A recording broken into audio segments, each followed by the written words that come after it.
Bismillahirrahmanirrahim. Alhamdulillahi wahdah wassalatu wassalamu ala rasulillah alladzi la rasula wa la nabiyya ba'dahu wa ba'd.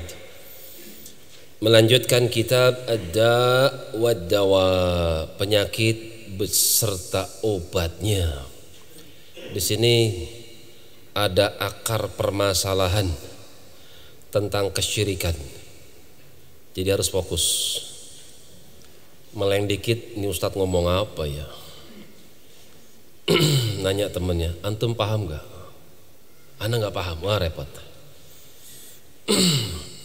Faslun, pasal yang baru. Idza arafta hadhil muqaddimah in fataha lakal jawaba anis su'alil madhkur. Kalau kamu paham dengan pembahasan sebelumnya, niscaya akan terbuka pintu jawaban dari pertanyaan yang suka mereka sebutkan. Apa pertanyaannya? Kita balik. Ini kebiasaan Ibnul Qayyim. Kadang membahas satu persoalan, mampir dulu 6 halaman, 5 halaman, terus balik lagi kepada permasalahannya. Uniknya nggak lupa. Kadang beliau membawa permasalahan-permasalahan, kemudian membagi-bagi cabang-cabang permasalahan tersebut. Kemudian dipilih pendapat-pendapatnya, kadang misalnya ada 10 pendapat tentang permasalahan ini. Kemudian masing-masingnya dibawakan dalil-dalilnya. Ini pendapat pertama, dalil ini sampai 10 permasalahan. Yang paling terkuat dari 10, yang paling mendekati adalah ini. Tapi ini punya kelemahan. Maka pendapat yang terkuat adalah pendapat beliau. Masya Allah. Ini Ibnul Qayyim rahimahullahu ta'ala dalam ilmunya. Karena itu kalau kau sudah tahu, paham pembahasan-pembahasan yang sudah kita bahas, niscaya akan terbuka pintu jawaban dari pertanyaan yang diajukan oleh mereka. Apa pertanyaannya? Kenapa kok misalnya ada orang beribadah kepada Allah, cuman caranya anggaplah salah, tapi kan judulnya ibadah. Misalnya datang ke sesuatu yang mereka anggap keramat, tujuannya kan baik, ingin mendekatkan diri kepada Allah dengan sedekat-dekatnya, cuman melewati pintu yang mereka anggap pintu ini betul-betul bisa mendekatkan diri kepada Allah dengan sedekat-dekatnya, yaitu kalau mau mendekat kepada raja, maka kamu harus mendekat kepada orang yang dekat dengan raja. Satu, kias batil, salah. Dia menyamakan Allah dengan raja, makhluk. Raja nggak bisa didekati kecuali dengan mendekat kepada orang-orang yang dekat dengan raja. Kenapa harus seperti itu? Karena kelemahan sang raja. Raja nggak kenal dengan rakyatnya, semua rakyatnya nggak kenal. Karena itu kalau pengen masuk ke dalam pintu istana, maka dia harus melewati prosedurnya, kan gitu. Itu manusia, mas. Beda dengan Allah. Allah itu raja di raja, yang maha merajai atas segala sesuatu, tapi dia maha tahu atas segala sesuatu, dan dia dekat dengan hamba-hambanya. Karena itu fa idza sa'alaka ibadi anni fa inni qarib ujibu da'watad da'i idza da'ani. Kalau hambaku bertanya kepada engkau ya Muhammad sallallahu alaihi wasallam tentang diriku, sampaikan kepada mereka, hai hamba-hambaku, sesungguhnya aku dekat dengan kalian. Aku menjawab doa orang-orang yang meminta kepadaku ketika mereka bermunajat kepadaku. Kan perintahnya langsung.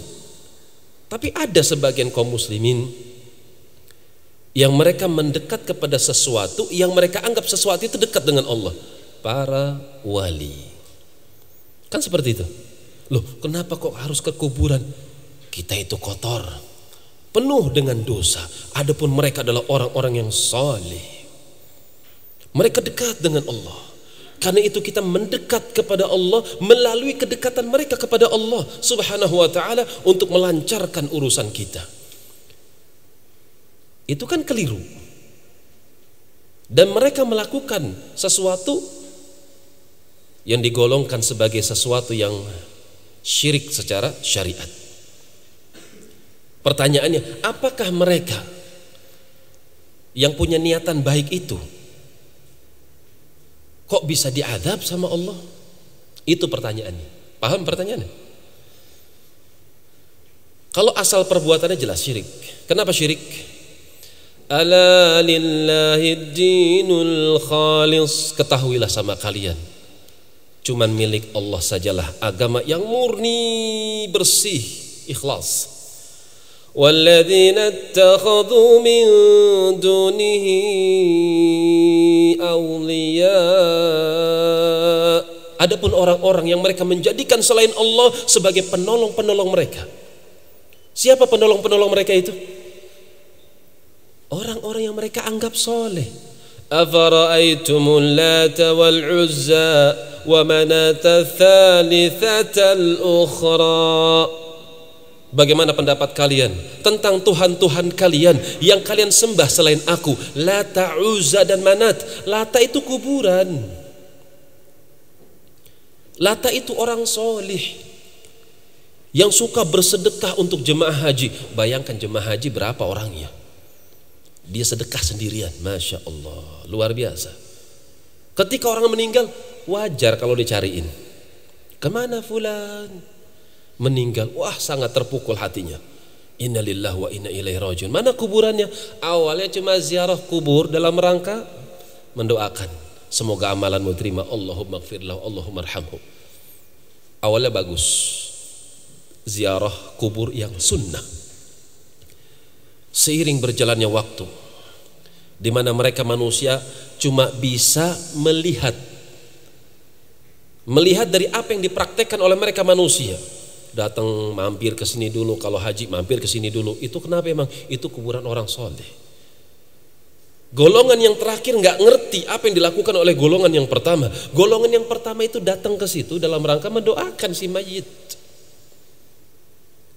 Adapun teman-teman yang ziarah kubur ke situ, mereka cuma mengenang jasa-jasanya. Masya Allah, kebaikan si fulan, kebaikan si fulan.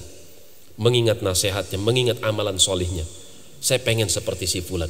Ngambil ibrah dengan mendatangi kuburannya. Tapi golongan yang terakhir kan nggak paham. Mereka datangi kuburan Lata dan pada akhirnya mereka meminta kepada kuburan, bukan kepada Allah. Awalnya mereka meminta kepada Allah melalui kedekatan orang saleh. Ketika mereka sudah langsung minta kepada Lata, Allah utus Muhammad sallallahu alaihi wasallam. Ketika mereka dilarang daripada praktek peribadatan seperti itu, Allah turunkan dalam surat Az-Zumar ayat yang ketiga. Walladzina ittakhadhu min dunihi awliya, dan mereka orang-orang yang menjadikan Allah atau selain Allah subhanahu wa ta'ala sebagai penolong-penolong mereka ketika mereka sedang mendapatkan masalah. Kemudian mereka dilarang oleh Muhammad sallallahu alaihi wasallam, jangan jadikan selain Allah sesembahan. Apa jawaban mereka? Walladzina ittakhadhu min dunihi awliya ma na'buduhum illa liyuqarribuna ilallahi zulfa. Mereka katakan, kami enggak nyembah kuburan, kami tidak menyembah Lata, tapi apa yang kami lakukan di sini adalah sesuatu yang bisa mendekatkan kami dengan Allah, zulfa, dengan sedekat-dekatnya. Ini ucapan siapa? Muslim? Bukan. Ucapan siapa? Kaum musyrikin yang mereka tinggal pada zaman Muhammad sallallahu alaihi wasallam. Anda nggak percaya, curiga dengan saya, silakan baca surat Az-Zumar ayat yang ke-3. Silakan baca. Bagaimana Allah kisahkan mereka. Innallaha yahkumu bainahum. Sungguh Allah akan memberikan hukum antara mereka fima kanu fi yakhtalifun, dari apa yang mereka perselisihkan nanti pada hari kiamat. Innallaha la yahdi man huwa kadzibun kafar. Allah enggak akan pernah memberikan hidayah kepada kadzib. Lihat kalimatnya, kadzib, dusta mereka. Kenapa dikatakan dusta? Kau tahu dari mana perbuatan itu akan mendekatkan kamu dengan Allah dengan sedekat-dekatnya? Kau tahu dari mana? Karena itu Allah katakan kadzib, dusta. Perbuatan syirik mereka anggap adalah sarana yang akan mendekatkan diri mereka dengan Allah dengan sedekat-dekatnya, itu adalah dusta, kafar, dan bahkan perbuatan itu termasuk kekufuran. Yang menghukumi siapa? Allah subhanahu wa ta'ala. Maka kalau antum sudah tahu inti permasalahan yang sudah kita bahas, niscaya antum akan tahu, terbuka gerbang jawaban. Kenapa mereka kan niatannya baik? Anggaplah mereka salah, terjatuh kepada kesyirikan, terus niatan baik mereka gimana? Fanaqul, ya sudah kita jawab, wa minallahi wahdah nastamiddu shawab. Hanya kepada Allah semata kita minta bimbingan agar bisa berjalan di atas sandaran yang benar. Haqiqatus syirk huwa tashabbah bil khaliq wat tashbih lil makhluqi bihi. Hakikat dari kesyirikan itu adalah ketika orang memperlakukan antara Allah dengan makhluk dengan perlakuan yang sama. Tuh syirik. Paham kalimatnya? Ketika seorang memperlakukan Allah sama seperti memperlakukan makhluk. Dia memberikan sesuatu kepada makhluk sama seperti memberikan sesuatu kepada Allah. Atau dia memberikan sesuatu kepada Allah dan dia memberikan kepada selain Allah, makhluk dengan sesuatu yang sama. Contoh, sesuatu itu ibadah. Sesuatu yang khusus milik Allah apa? Ruku. Dia berikan kepada selain Allah, nah itu syirik. Sesuatu yang khusus yang harusnya diberikan hanya untuk Allah, contoh apa? Sujud, dia berikan kepada selain Allah, syirik. Itu hakikat kesyirikan. Dia menyamakan Khaliq, sang pencipta, dengan makhluk, menyamaratakan. Nah itu taswiyatullah fi makhtassu bihillah, menyamakan selain Allah dengan Allah terhadap perkara-perkara yang khusus cuman milik Allah. Nah itu syirik. Hadza huwa tashbih fil haqiqah. Itulah tashbih, penyerupaan atau penyamarataan antara Allah dengan makhluk. Siapa yang mensejajarkan makhluk seperti dia mensejajarkan dengan Allah, dia terjatuh kepada kesyirikan. La itsbatu sifatil kamali allati wasafallahu biha nafsahu wa wasafahu biha rasuluhu subhanahu. Dia tidak menetapkan sifat sempurna ketika itu. Meskipun dia ingin mensucikan Allah, namun pada hakikatnya dia tidak mensucikan Allah. Bahkan dia tidak menetapkan sifat yang sempurna pada diri Allah seperti yang telah Allah tetapkan untuk dirinya. Seperti apa yang telah ditetapkan oleh Rasulnya sallallahu alaihi wasallam. Fa'aqsun man nakasallahu qalbah. Maka orang yang jungkir balik itu adalah orang yang hatinya terjungkal, yang Allah biarkan hatinya terjungkal. Yang batil dianggap hak, yang hak dianggap batil. Tauhid dikatakan syirik, syirik dikatakan tauhid. Sunnah dikatakan bid'ah, bid'ah dikatakan sunnah. Hatinya sudah jungkir balik. Wa'ama 'ainu basiratihi, sudah buta mata hatinya. Warkasahu bilubsil amr, diberikan kabut daripada kabut yang menutupi urusan yang hak menjadi remang-remang seperti batil, syubhat. Wa ja'ala tauhid tashbihan wa tashbih ta'ziman wa ta'atan, menjadikan keesaan Allah dia berikan kepada selain Allah, dia samaratakan. Ta'ziman wa ta'atan, dengan bentuk pengagungan dan ketaatan. Fal musyrik, maka orang yang menyekutukan Allah itu musyabbihun lil makhluk bil khaliq fi khasaisil ilahiyah, menyamakan Allah dengan selain Allah terhadap perkara yang khusus milik Allah. Paham kalimatnya? Menyamakan Allah dengan selain Allah terhadap perkara yang khusus milik Allah. Sekarang perkara yang khusus milik Allah apa? Allah itu dipinta dengan penuh harap, doa. Allah itu diagungkan dengan penuh kecintaan, ruku, sujud.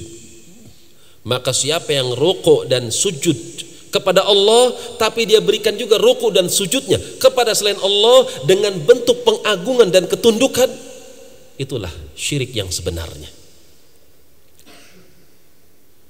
Fa inna min khasais al-ilahiyyati tafarrud بملك الضر والنفع والعطاء والمنع وذلك يوجب تعلق الدعاء والخوف والرجاء والتوكل به وحده فمن علق ذلك بمخلوق فقد شبهه بالخالق wa ja'ala ma la yamliku li nafsihi darran wala naf'an wala mautan wala hayatan wala nushuran fadlan an ghairihi syabihan liman lahul amru kulluh.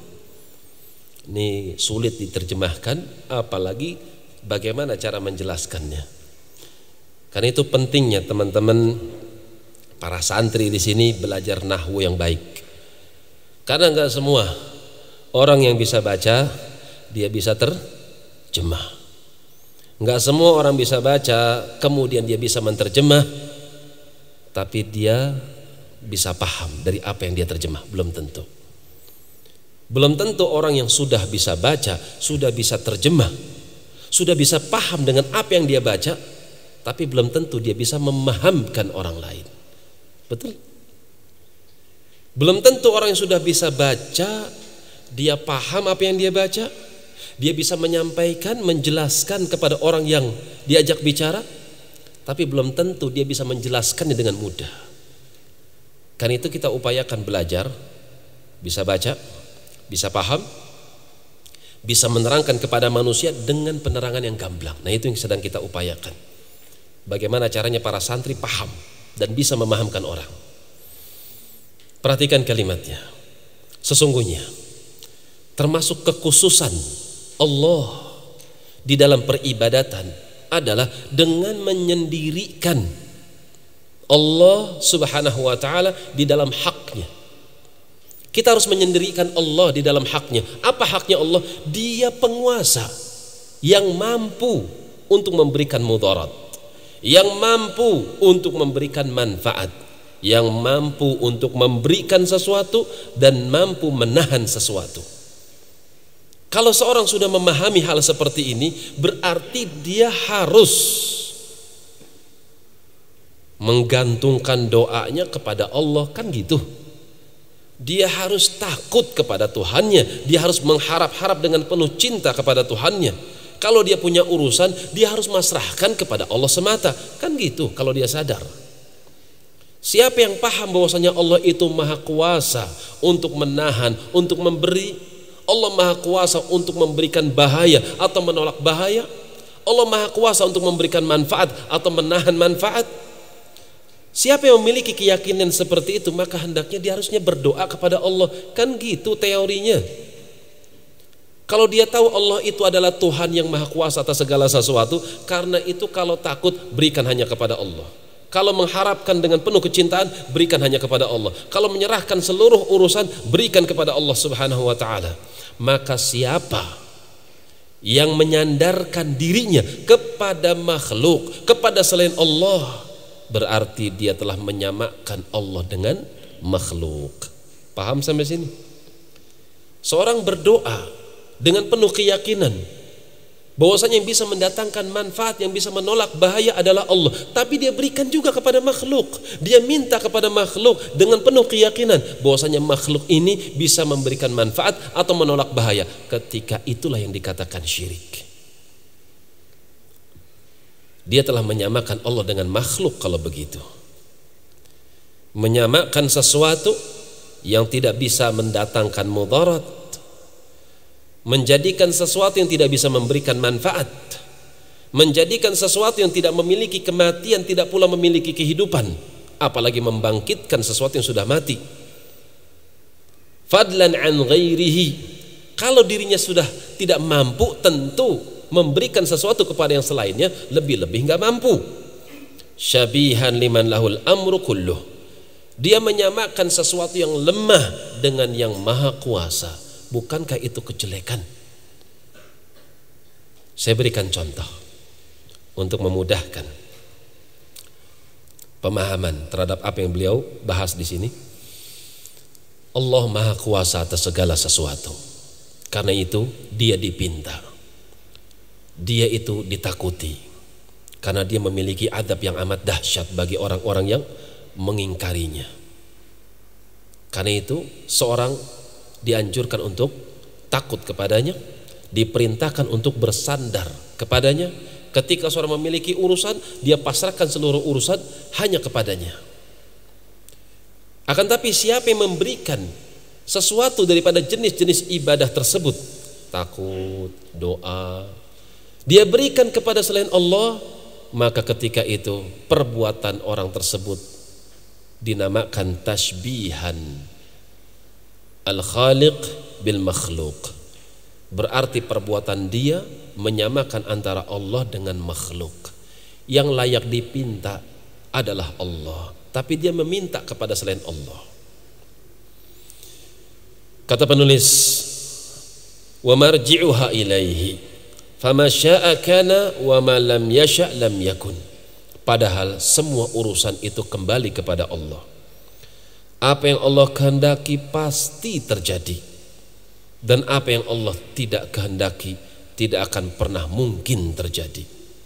La mani'a lima a'ta, nggak akan ada satupun yang sanggup menghalangi apabila Allah ingin memberi. Wala mu'ti lima mana'a, dan tidak ada satu orang pun yang bisa memberi ketika Allah sudah menahannya. Bal idza fataha li 'abdihi baba rahmah, bahkan ketika Allah ingin membuka pintu rahmat untuk hamba, lam yumsikha ahadun, niscaya tidak ada satupun yang sanggup menahan rahmat tersebut. Wa in amsakaha anhu lam yursilha ilaihi ahadun, dan apabila Allah sudah menahan sesuatu, maka tidak ada satupun yang sanggup mengutus untuk memberikan kepada sesuatu kepada hamba yang telah Allah tahan dari kebaikan. Famin aqbahi tashbih tashbihu hadzal ajiz al-faqir bidzat bil qadiril ghani bidzat. Maka gambarannya, kata beliau, setelah antum paham dari poin-poin tersebut, maka di sini kita bisa mengambil kesimpulan yang paling terjelek dari penyamaan antara Allah dengan makhluk, artinya dia menyamakan yang lemah, tak berdaya, tak memiliki sesuatu, dengan yang maha kuasa lagi maha kaya dan mampu untuk memberikan atas sesuatu. Menyamakan yang lemah dengan yang kuat itu celaan. Itu maksudnya. Wa min khasaisil ilahiyah al-kamalul mutlaq min jami'il wujuh alladzi la naqsa fihi biwajhin minal wujuh. Termasuk kekhususan Allah dari sifat-sifat ilahiyah, ketuhanan Allah. Dia itu maha sempurna dari berbagai macam sisi. Tidak ada kekurangan sedikit pun pada diri Allah, dari berbagai macam sisi nggak ada. Wa dzalika yujabu an takuna al-ibadata kullaha lahu. Kalau kalian paham Allah itu adalah maha sempurna atas segala sesuatu, tidak ada kekurangan atas segala sesuatu, maka itu mengharuskan bagimu untuk menyerahkan urusan ibadah hanya kepada Allah wahdah, kepada Allah semata. Wa ta'zimu wal ijlal wal khasya wad du'a, demikian pula ta'zimah, pengagungan, pemuliaan, rasa takutmu, demikian pula doa yang kau panjatkan, warraja, harapan-harapanmu, wal inabata wat taubata, demikian pula tobatmu, kembalimu kepada Tuhanmu, wa tawakkul wal isti'anah, demikian pula ketika kau punya masalah, kau punya usaha, kau pasrahkan hanya kepada Allah semata, wal isti'anah, demikian pula ketika kau mengharapkan pertolongan, harusnya kau berikan hanya kepada Allah semata. Jangan kau berikan kepada yang lainnya. Ghayatadzul, kau berikan seluruh jenis-jenis ibadah tersebut hanya kepada Allah semata dengan ghayatadzul, dengan penuh kehinaan, ma'a ghayatil hub, tapi dengan penuh kecintaan. Itulah rahasia ibadah, ta'ziman wa mahabbatan. Masukkan ibadah antum dengan penuh cinta dan pengagungan. Pernah mengamalkan ibadah seperti ini? Mengumpulkan dua ini, mahabbah dan ta'zim. Mungkin kita satu-satu, jarang mempertemukan antara mahabbah dengan ta'zim. Apa maksudnya? Mahabbah itu cinta, ta'zim itu pengagungan. Contoh, Allahu Akbar. Pernah antum mahabbatan wa ta'ziman, dengan penuh rasa cinta antum bertakbir Allahu Akbar, ya Allah, aku agungkan engkau ya Allah. dengan penuh cinta. Allahu Akbar. Pernah seperti itu? Ketika membaca Al-Fatihah, itu kan ibadah. Pernah nggak antum membacanya dengan penuh kecintaan dan penuh pengagungan? Itu kunci ibadah sebetulnya di situ. Ketika kau ruku', ketika kau sujud, ketika kau berdoa, ketika kau kembali kepada Tuhanmu, pernah nggak kau lakukan seluruh ritual ibadah dengan penuh kecintaan, infak dengan penuh kelapangan hati? Ketika ruku, Allahu Akbar, ruku dengan penuh sukacita. Ketika sujud, Masya Allah, Allahu Akbar, Subhana Rabbiyal A'la. Kau puji Tuhanmu dengan penuh rasa cinta dan pengagungan. Pernahkah seperti itu? Saya sering kadang ya di majelis mengingatkan, memberikan contoh. Ada orang nongkrong di alun-alun, ngumpul sama teman-temannya. Apa yang mereka rasakan? Dengan penuh cinta, iya nggak? Apa yang mereka lakukan? Kadang banting kartu, kadang cekek botol, kadang menghadiri perkumpulan musik sambil joget-joget dengan penuh cinta. Sementara antum yang sedang beribadah kepada Allah, antum lebih layak untuk merasakan kesukaan, merasakan kecintaan ketika antum sedang beribadah kepada Allah. Mereka berbahagia di atas satu kemaksiatan. Harusnya antum bisa mengalahkan kebahagiaan mereka, karena antum sedang beribadah kepada Tuhan antum. Itu yang harusnya kita miliki, level yang harus kita tempuh. Dimana ketika antum baca Quran, dimana ketika antum meletakkan uang di jalan Allah, ketika antum ruku dan sujud menghadap kepada Allah, bangun ibadah tersebut dengan penuh cinta. Allahu Akbar, dengan penuh cinta dan pengagungan. Itu rahasia ibadah yang sebenarnya. Sudah isya ya, kalau dilanjut nanggung, kalau dipotong juga nanggung. Cukupkan saja sampai sini insyaallah.